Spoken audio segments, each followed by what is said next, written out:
तो effective interest rate calculation कैसे होता है? हम ये देखते हैं कि एक तरफ हमें 9,70,000 रुपये मिले, इसके बदले में हम क्या कीमत दे रहे हैं। सामने वाली पार्टी ने हमें पैसा उधार दिया, कहा तो ये था कि 10 लाख का लोन आपको दे देंगे, 10% का रेट लगेगा, आपको हर साल 10% के रेट पे हमें पेमेंट करनी होगी। 5 साल तक हम इस लोन को कॉन्ट्रैक्चुअली एग्री करते हैं कि 5 साल के बाद हमें सामने वाली पार्टी को उनके 10 लाख रुपए लौटाने होंगे और हर साल हमें 10% के रेट पे उनको इंटरेस्ट पेमेंट भी करना होगा। अब दिखने में ऐसा लगता है कि हमारा इंटरेस्ट पेमेंट ही हमारा एक्सपेंस है, बट फाइनेंशियल इंस्ट्रूमेंट्स का अकाउंटिंग स्टैंडर्ड कहता है कि सच ये नहीं है। सच ये है कि 10 लाख का लोन उन्होंने दिया, बट आपके खाते में सिर्फ 9,70,000 आए हैं और आप जो पेमेंट्स कर रहे हैं इंटरेस्ट की, वो 1 साल के बाद, 2 साल के बाद, 3 साल, 4 साल और 5 साल के दौरान कर रहे हैं। और जो 10 लाख रुपए आपने लौटाने हैं वो आप 5 साल के बाद लौटाएंगे। तो हम इन दो घटनाओं को आमने सामने करते हैं। एक तरफ है 9,70,000, उसके सामने हम बैठाते हैं 1 साल की पेमेंट को जो हम 1 साल के बाद करेंगे और पूछते हैं कि आपकी आज क्या कीमत है। जो पेमेंट हमने 1 साल के बाद करनी है उसकी आज क्या कीमत है।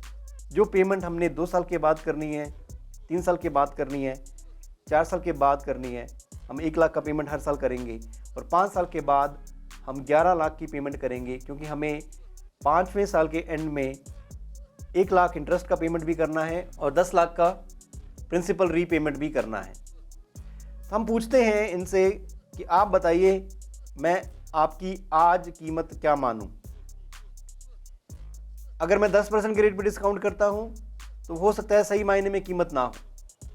तो हम कहते हैं कि ऐसे किसी रेट पे डिस्काउंट करते हैं जिससे ये जो सभी पेमेंट्स मैं 5 साल के दौरान कर रहा हूं उनकी कीमत जो मुझे मिला है उसके बराबर आ जाए।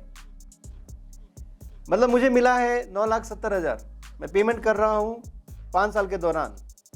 एब्सोल्यूट अमाउंट में देखूं तो हम 5 लाख तो इंटरेस्ट पेमेंट कर देंगे और 10 लाख प्रिंसिपल रीपेमेंट करेंगे। तो हमें 15 लाख की पेमेंट को जो कई सालों के दौरान दे रहे हैं उसे डिस्काउंट करना होगा किसी ऐसे रेट पे जिससे वो सभी पेमेंट्स की आज कीमत 9,70,000 के बराबर आ जाए। क्या करिश्मा ऐसा करूं कि मुझे वो रेट मिल जाए? इसके लिए हम फाइनेंशियल मैनेजमेंट का सहारा ले सकते हैं, जो हमें एक टेक्निक देते हैं इंटरनल रेट ऑफ रिटर्न, जो आप ट्रायल एंड एरर मेथड से मैनुअली भी कर सकते हैं। हम खुशकिस्मत हैं कि हमारे पास एक्सेल शीट है जिसमें हम डायरेक्टली एक फॉर्मूला अप्लाई करते हैं IRR का और हमें वो इफेक्टिव इंटरेस्ट रेट मिल जाता है। एग्ज़ाम पर्सपेक्टिव से बात करूं तो मेरे ख्याल से आपको फाइनेंशियल रिपोर्टिंग के पेपर में ये इफेक्टिव इंटरेस्ट रेट दिया जाएगा, क्योंकि अगर उन्होंने टेस्ट करना है कि इफेक्टिव इंटरेस्ट रेट कैसे कैलकुलेट होता है, ये आपके फाइनेंशियल मैनेजमेंट के पेपर में वो टेस्ट करेंगे। रियल ज़िंदगी में ज़िंदगी थोड़ी आसान है, हम एक्सेल फार्मूला का यूज़ करके भी IRR निकाल सकते हैं।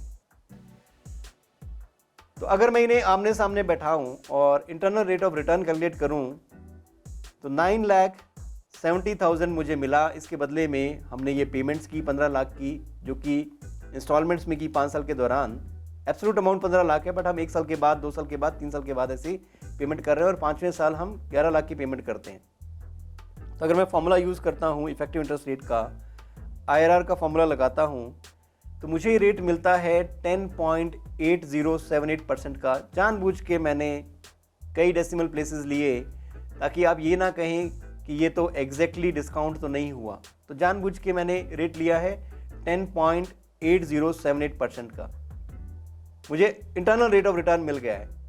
हमने लीजेस में इसे इंटरेस्ट रेट इम्प्लिसिट लीज के नाम से समझा था।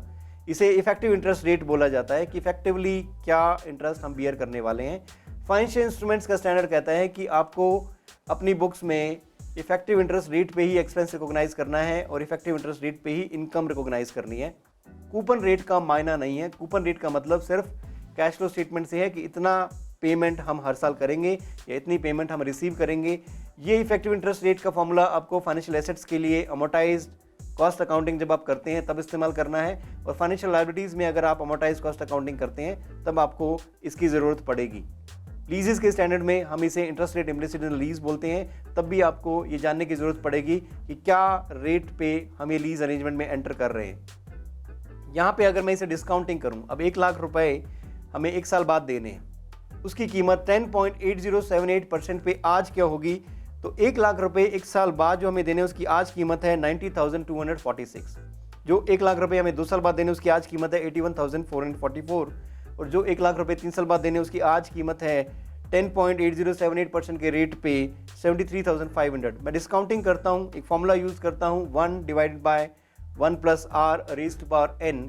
ये डिस्काउंटिंग फैक्टर मैंने इससे निकाला, जिससे मैंने डिवाइड किया 1 डिवाइडेड बाय 1.108078 ही मैंने डिवाइड किया डिस्काउंटिंग फैक्टर के लिए, और इसी को मैं एक्सपोनेंशियली 2 साल 3 साल 4 साल 5 साल में मैंने डिस्काउंटिंग फैक्टर जो यूज़ किए वो आपके सामने दिखाई दे रहे हैं। 0.902 का रेट यूज़ किया, 0.814 का रेट यूज़ किया मैंने डिस्काउंटिंग के लिए। अगर मैं 3 डेसिमल प्लेसेस आपको बताऊं, 0.735 का डिस्काउंटिंग फैक्टर यूज़ किया मैंने तीसरे साल के लिए, 0.663 और 0.599 का डिस्काउंटिंग रेट यूज़ किया मैंने 5th ईयर के लिए, और मुझे मिले 1 लाख जो 4 साल बाद हैं उसकी कीमत आज है 66,331, और जो 11 लाख रुपए हम 5th ईयर के बाद देने वाले हैं उसकी आज कीमत है 6,58,478।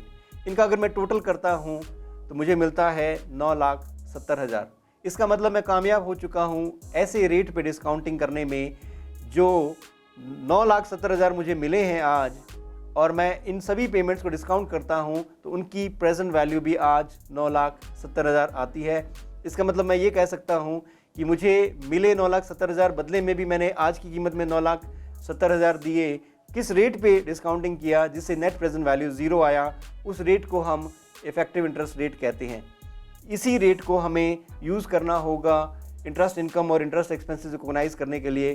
फाइनेंशियल इंस्ट्रूमेंट्स के स्टैंडर्ड में कोई राहत नहीं है, हमें इफेक्टिव इंटरेस्ट रेट का कैलकुलेशन करना ही होगा। इस तरीके से इफेक्टिव इंटरेस्ट रेट कैलकुलेट होता है। और आप मैनुअली करना चाहें तो आप trial and error method use कर सकते हैं। आप फॉर्मूला यूज़ करना चाहें तो डायरेक्टली IRR का फॉर्मूला यूज़ कर सकते हैं। एक्सेल शीट से आपको इफेक्टिव इंटरेस्ट रेट मिल जाएगा, और आपने टेस्ट करना है तो इस रेट का इस्तेमाल कर सकते हैं। तो इस तरीके से मेरा इफेक्टिव इंटरेस्ट रेट कैलकुलेट होगा।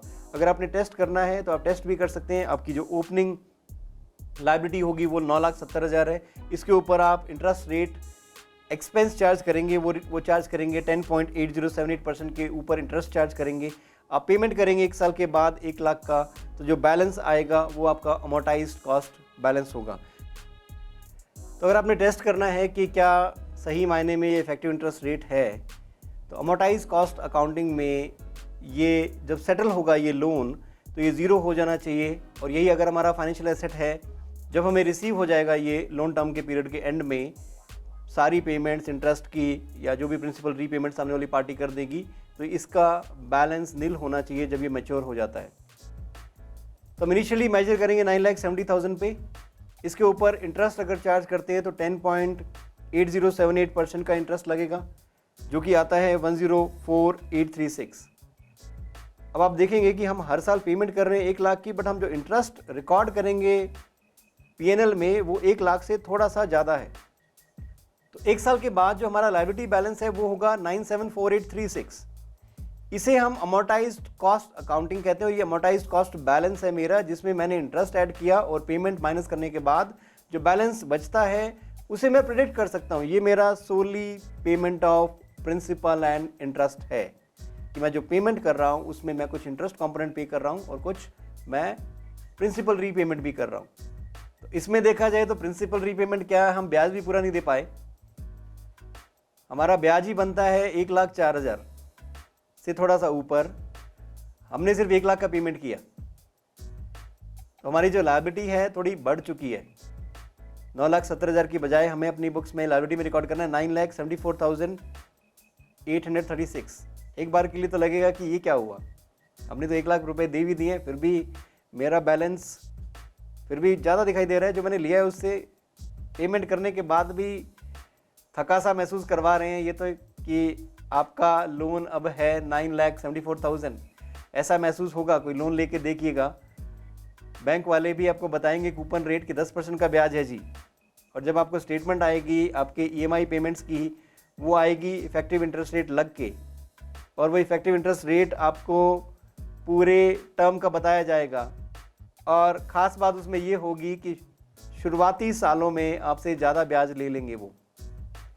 तो अगर किसी का 5 साल का लोन है और 3 साल की पेमेंट कर चुका है, तो मेरी उनसे राय होगी कि अब इंस्टॉलमेंट में ही पेमेंट करते रहना, क्योंकि आप तो अब तक सिर्फ ब्याज पे कर रहे थे, प्रिंसिपल रीपेमेंट तो आपने किया ही नहीं। तो जो बचा है वो प्रिंसिपल रीपेमेंट के आसपास का ही पेमेंट है, तो अब घबराने की ज़रूरत नहीं है। कर्जा ले लिया है और 2-3 साल अगर भुगत लिया है तो अब डरने की कोई ज़रूरत नहीं है, क्योंकि आपने जो डर था उसको जीत लिया है। इंटरेस्ट पेमेंट आप कर चुके हैं, अब तो आपको सिर्फ प्रिंसिपल रीपेमेंट ही करना है। तो उन EMIs को चलते रहने दीजिए, क्योंकि हो सकता है आप इन्वेस्ट करेंगे तो आपको ज़्यादा फ़ायदा हो जाएगा, और इफ़ेक्टिवली उनका जो इंटरेस्ट है वो तो आपके लिए अब कम ही है, क्योंकि शुरुआती सालों में आप ज़्यादा पे करते हैं और बाद में वो कम होता चला जाता है। जैसे जैसे आपका अमोर्टाइज कॉस्ट बैलेंस कम होता है, वैसे ही यही ओपनिंग बैलेंस बना 9,74,000, उसके ऊपर फिर इंटरेस्ट लगा, फिर आपने पेमेंट की 1 लाख का, आपका जो लायबिलिटी है वो बढ़ के 9,80,000 हो गया है। तीसरे साल ये ओपनिंग बैलेंस हुआ, इसके ऊपर फिर आपने ब्याज लगाया 105,937 का, 1 लाख का पेमेंट किया, आपकी लायबिलिटी हो गई 9,86,131। फिर ये ओपनिंग बैलेंस बना, फिर इसके ऊपर इंटरेस्ट आपने चार्ज किया 106,579 का, पेमेंट की 1 लाख की, फिर भी 9,92,710 का पेमेंट आपने करना है, जो कि अगले साल ओपनिंग बैलेंस बनेगा, उसके ऊपर फिर इंटरेस्ट चार्ज करेंगे 107,290 का। पर इस बार आपको 11 लाख रुपए देने हैं। तो जब आप ये 11 लाख की पेमेंट करेंगे तो आपकी लायबिलिटी बिल्कुल सेट ऑफ हो जाएगी, बिल्कुल नील अमाउंट पे सेट ऑफ हो जाएगी। हमें ऐसी सहूलियत हमारे पर्सनल लोन्स में या हमारे दूसरी EMIs में नहीं मिलती है, क्योंकि जो एक मुश्त हम पेमेंट करने वाले थे 10 लाख की, उसकी पेमेंट्स भी वो हमें पहले ही EMIs में कन्वर्ट करके दे देते हैं, ताकि हमारे ऊपर भार ना आए। पर वो भार हमारे शुरुआती दिनों के इंटरेस्ट एक्सपेंस को बहुत बढ़ा देता है, जिसकी वजह से हम शुरुआत में इंटरेस्ट पेमेंट करते ही रह जाते हैं, और प्रिंसिपल रीपेमेंट्स की बारी लास्ट में आती है धीरे धीरे। जब भी वो पेमेंट लेते हैं तो वो ये नहीं कहते कि हमने आपसे प्रिंसिपल रीपेमेंट लिया है, वो कहते हैं हमने तो आपसे अभी तक ब्याज ही लिया है, और आपका ब्याज भी पेंडिंग है जी, 4,000 रुपये का तो आपका ब्याज ही पेंडिंग है, जिसकी वजह से आपकी लायबिलिटी बढ़ गई। तो इस एग्जाम्पल में तो अच्छी बात ये हुई कि हम एक मुश्त में पैसे देने हैं, तब तक हमने कमा लिया होगा या कोई और तरीका खोज लिया होगा इनकम का, जिस वजह से हम ये लोन सेटअप कर पाएँ। तो हमें जो इंटरेस्ट पे करना पड़ा इन सालों के दौरान, वो एब्सोल्यूट अमाउंट में तो 5,30,000 था अगर एब्सोल्यूट अमाउंट में देखें, बट इफेक्टिवली हमें जो इंटरेस्ट चार्ज हुआ वो 10.8078% का इंटरेस्ट चार्ज हुआ। दिखने में हमें वो 10% का कूपन रेट दिखाई दे रहा था कि हमने ब्याज तो 10% के रेट पे लिया है, बट इफेक्टिवली वो 11% के आसपास हमने इंटरेस्ट उनको पे किया है, क्योंकि रियलिटी में जो अकाउंटिंग होती है वो इफेक्टिव इंटरेस्ट रेट के बेसिस पे होती है, ना कि कूपन रेट पे। तो जो फाइनेंशियल इंस्ट्रूमेंट्स आप रिकॉर्ड करेंगे अमोर्टाइज कॉस्ट अकाउंटिंग पे, वो इस तरीके से रिकॉर्ड होंगे। उसके लिए हमें चाहिए होगा इफेक्टिव इंटरेस्ट रेट।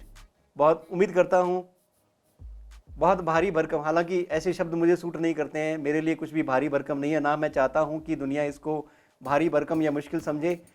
आप अगर मेरे साथ हैं तो बहुत आसानी से ही समझना चाहिए, और इस कॉन्फिडेंस के साथ जिएं कि आप मेरे साथ हैं तो अकाउंटिंग आपके लिए बहुत आसान है।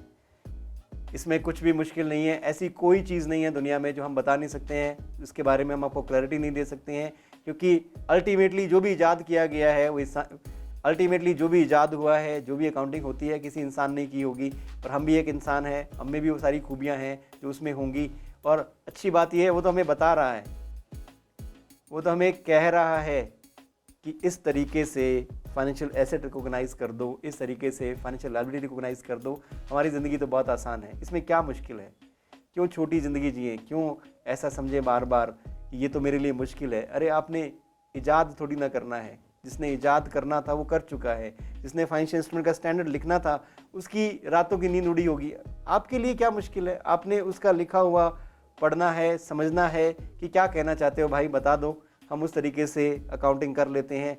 शुक्र है आपका कि आपने माथापच्ची की और हमें ये अकाउंटिंग स्टैंडर्ड दिया, जिस वजह से मेरी ज़िंदगी आसान हुई और मैं फाइनेंशियल इंस्ट्रूमेंट्स की अकाउंटिंग कर सकता हूँ। तो उन्होंने हमें इफेक्टिव इंटरेस्ट रेट का मेथड दिया, उन्होंने हमें अमोर्टाइज कॉस्ट अकाउंटिंग का कंसेप्ट दिया और हमने उसे समझा और सिंपली अपनी बुक्स में साल के शुरुआत में जब हमें लोन मिला 9,70,000 का लोन हमने रिकॉर्ड कर दिया लायबिलिटी के रूप में, और 1 साल के बाद हमने इंटरेस्ट एक्सपेंस रिकॉग्नाइज किया P&L में, पेमेंट भी की 1 लाख की, और साल के एंड में हम इस लायबिलिटी को रिकॉग्नाइज कर पाए। 90,246 का अमाउंट हमने लायबिलिटी में लिखा। इसमें यह भी लिखा कि कितना पेमेंट हमने 1 साल के अंदर देना है, कितना पेमेंट हमें 1 साल के बियॉन्ड देना है। हमने तो अपनी बुक्स में इनिशियल मेजरमेंट पे 9,70,000 का लोन रिकॉर्ड करना है, उसके ऊपर एक इंटरेस्ट चार्ज करेंगे 104,835 का इंटरेस्ट चार्ज किया, ये हमने P&L में रिकॉर्ड किया। जो पेमेंट की 1 लाख की वो कैश फ्लो स्टेटमेंट में दिखा दी, और बैलेंस शीट के पास फिर आ गए ये बताने के लिए कि अभी भी लोन बाकी है। लोन का कितना अमाउंट बाकी है?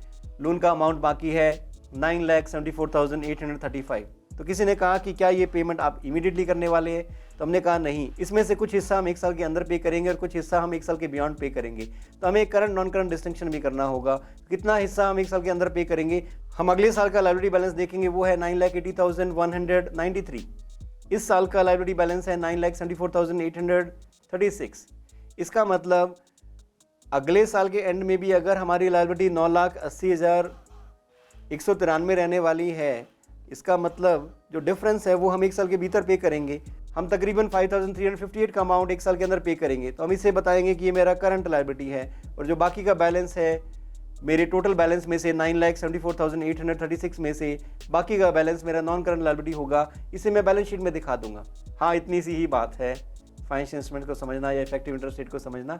आगे बढ़ेंगे किस तरीके से हम फाइनेंशियल एसेट रिकॉग्नाइज करते हैं, फाइनेंशियल एसेट में क्या बदलाव आए, पहले का अकाउंटिंग स्टैंडर्ड क्या कहता था, अब नया अकाउंटिंग स्टैंडर्ड क्या कहता है, इसके बारे में समझने की कोशिश करते हैं और इसकी गहराई में चलते हैं।